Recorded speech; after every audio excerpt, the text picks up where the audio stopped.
ginigipit na po ang hindi bumoto sa impeachment ni Vice President Sara. Yung may mga hawak na komite, abay pinagtatanggal na. Yan po yung ating pag-uusapan at kung bago lang kayo, huwag kalimutang i-like ang video ito, mga kababayan. Ito na nga, nanggagalaiti na po si Chares. At dahil si Chares ang pinakamakapangyarihan ngayon sa House of Representatives, pati po yung House Speaker ay kanyang utos-utusan lamang, abay pinatanggalan ng committee po ang 3 congressman na hindi bumoto sa impeachment ni Vice President Sara. Grabe, no? So ganyan po sila. Ang sinasabi nila na walang pamumulitika, konsensya ang gagamitin sa pagboto. At ang sabi nga nila, accountability, wala pong personal na galit laban po kay Vice President Sara, kaya bumoto sila ng pabor sa impeachment. Hindi totoo yan. Kaya sigurado, ang usap-usapan na sila po ay pumaldo. At kapag hindi ka bumoto, ayaw mong pumaldo ka, anong gagawin sa'yo? Tatanggalan ka ng komite, mga kababayan. So sino-sino? Yan yung nabilugan po natin, mga kababayan po natin. Unang-una, sino ba yung nag-motion para tanggalan po ng mga komite itong 3 congressman na ito? Walang iba kundi ang anak ni Batman. Itong si Ryan Ricto ang nag-motion para tanggalan po ng mga komite ang 3 congressman na hindi sumunod sa kanilang kagustuhan. Una, si Representative Mercado ng Southern Leyte. So ano yung kanyang hinahawakan na committee? Siya po ay chairperson ng House Committee on Population and Family Relation. Yan po yung nasa baba. Yung pangalawa po ay si Representative Ramel Hernandez ng Laguna. So ang kanyang committee naman, siya po is chairperson on the House on Special Committee on Southern Tagalog Development. So ayan, pataas tayo. And nasa taas yung taga Mindanao, si Representative Corbera from Agusan del Norte. Siya naman is Vice Chairperson on the House Committee on Appropriation. So Vice Chairperson Committee on Appropriation. So tatlo sila yung tinanggalan, no? Isa sa taga Southern Leyte, si Representative Mercado, isa yung taga Agusan del Norte, si Representative Corbera, at yung taga Laguna, si Representative Ramel Hernandez. So grabe po yung kanilang panggigipit. Itong nasa screen po natin, yan po yung talagang bumoto ng no. So may mga nag-abstain pa, hindi na po natin dinagdag yan. Kasi ang tinanggalan po ng committee ay yung nasa bumoto ng no. So 3 po sila yung may mga committee. Yung the rest dyan kasi ay wala namang committee, hindi naman binigyan ng committee ni Chares. At sinusulo nila lahat. So ngayon nila sasabihin na walang pamumulitika. At ngayon nila sasabihin na hindi sila pumaldo. Diba? Mga gago, no? So, ito yung mga comment ng ating mga kababayan. Random lang po ito yung kinuha natin mga komento. Kaya nag-yes sila, paldo. O, sabi naman ng isa, pwede pala yun. Tao yung naglagay sa'yo tapos tatanggalin ka lang ng kasamahan ng ayaw sa'yo. Yes, dahil nasa kanila yung kapangyarihan. Masyadong halata, sabi naman isa nating kababayan. Kasukan na tong bangag na to. Alam na kung sino gumawa, syempre. Yung gumawa niyan ay walang iba, kundi yung makapangyarihan na anak ng magnanakaw na si Chares na nasa Kongreso. Sabi naman ng isa, medyo martial law na, hindi masyado halata. Pamulitika, autos divorce. This is no more, English yan, wag na natin basahin.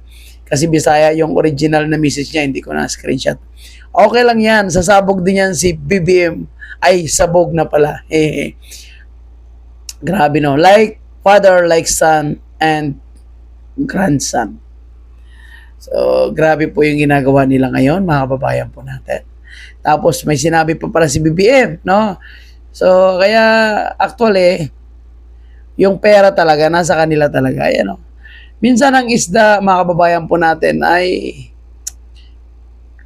sa bibig talaga mahuhuli. Yung isda ay talagang sa bibig na uhuli. Siguro may aksidente lang, no? Na natanggal sa bibig niya, sumabit sa kanyang buntot, sumabit sa kanyang tiyan o sa kanyang katawan.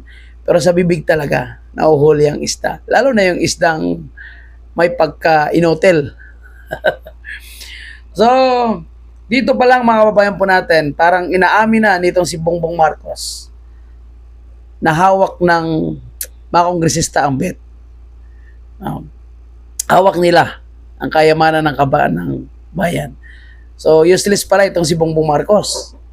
Kasi sinasabi niya na yung budget daw ay hawak ng mga congressman. So, inamin niya mismo na nasa kongreso ang pera, na sila yung may hawak ng mga budget sa mga nagdaang taon, lalong-lalo na sa flood control project. So bakit hindi nila mapapakulong?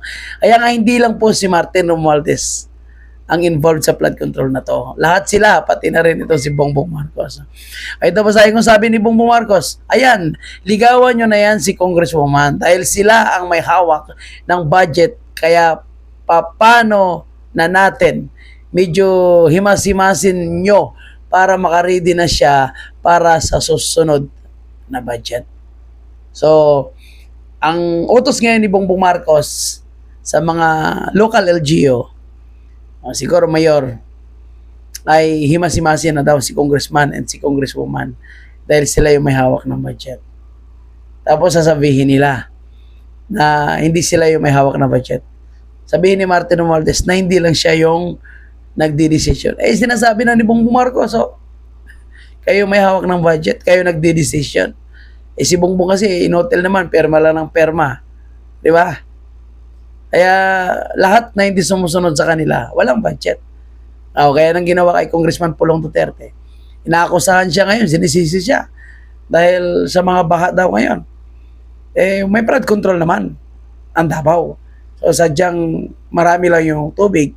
At sabi nga ni Congressman Pulong, huwag niyo ko hanapan ng bagong proyekto na flood control sa administrasyon ni BBM. Dahil wala po siyang nakukuhang budget. Halos 4 na taon na mula nang umupo itong si Bongbong Marcos. So hindi lang pwede sabihin na walang pamumulitika. Ito po malinaw na talagang politika. Diba? So tanggalan mo ng posisyon, komite, yung mga congressman na hindi bumoto sa impeachment. Hindi obvious ka. Kaya kita natin ngayon kung gaano kagigil po itong mga congressman para ma-impeach si Vice President Sara. Kasi yung mga tinanggalan nila ng committee na yan, yung mga pinapatayan nila ng microphone kapag ang babanatan ay si Recto, ang babanatan ay si Sandro, ang babanatan ay si Bongbong Marcos. Alam nila yan, nare-resbakan po sila pagpalit ng administration at kapag bumaliktad ang liderato sa Kongreso. Kaya ngayon pa lang, gigil na gigil po sila na ma-impeach yung ating Vice President. Pero God is good. Yung change of leadership sa Senado na ngayon ay gusto na namang bawiin, yan po is patunay na mayroong mga divine intervention sa mga pangyayari na hindi nating akalain. Biglang dumating si Bato, sinakripisyo niya ang kanyang sarili. And God is good. Nakalabas si Bato sa Senado bago lumabas yung ang pag-deny ng iniling niya na tiyero sa Supreme Court. So ngayon, nahantingin daw nila si Bato. Pero ibang topic yan. Sa ibang topic natin yung pag-uusapan. So yun lang muna. Maraming salamat at sana nagustuhan niyo yung video ito.